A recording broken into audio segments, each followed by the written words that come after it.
Hey ladies and gentlemen, Richard Core Kenobi here, and I'm back again for another Death Battle preview reaction, and today we have Quicksilver's. Now, as I'm filming this, it is still Goku Day, and this will be uploaded Wednesday, so by the time you see this, it'll already be out on YouTube, so yeah, and this is very quick.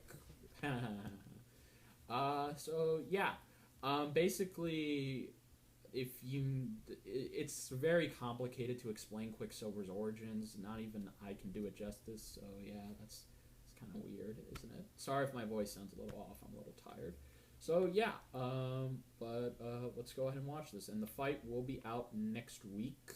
I assume Sunday or Monday for sponsors like me, and it'll be out Wednesday, May 18th for y'all, so mark your calendars. Alright, let's watch this. An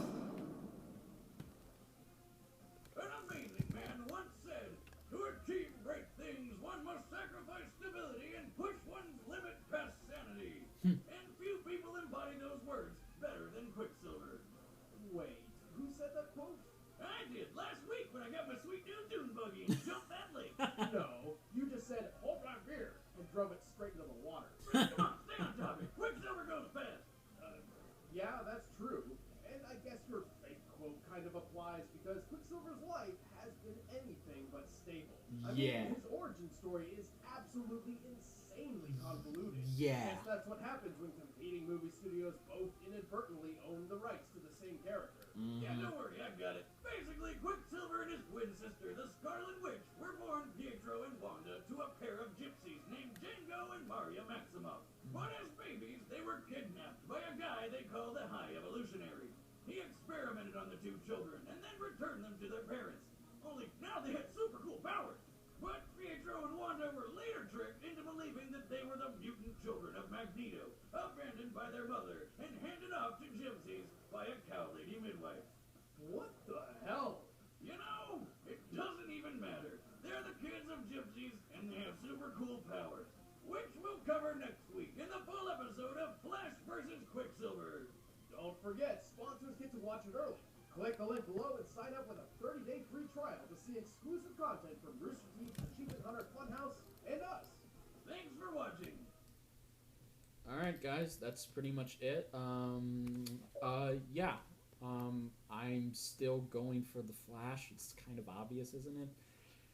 And I like how it's hard to explain Quicksilver's origins. I don't get it either. I never got it. It's just confusing as all hell, but yeah, so this ought to be a good match. I hope.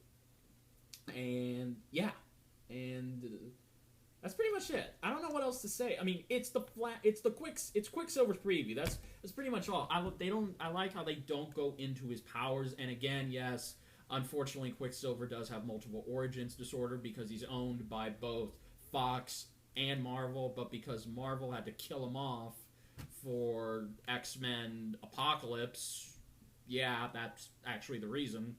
That's the whole reason. So yeah, guys, I'm still going for the Flash. I think the Flash is going to win. Barry is just way out of Pietro's lead. But hey, it'll be a fun battle, and just as long as it's not like some of their May battles like they've done in the past, then that'll be good. So yeah, guys, overall, if you enjoyed this reaction, please like, comment, and subscribe. And until then, this is Richard Core Kenobi saying, may the Force be with you. Later, guys.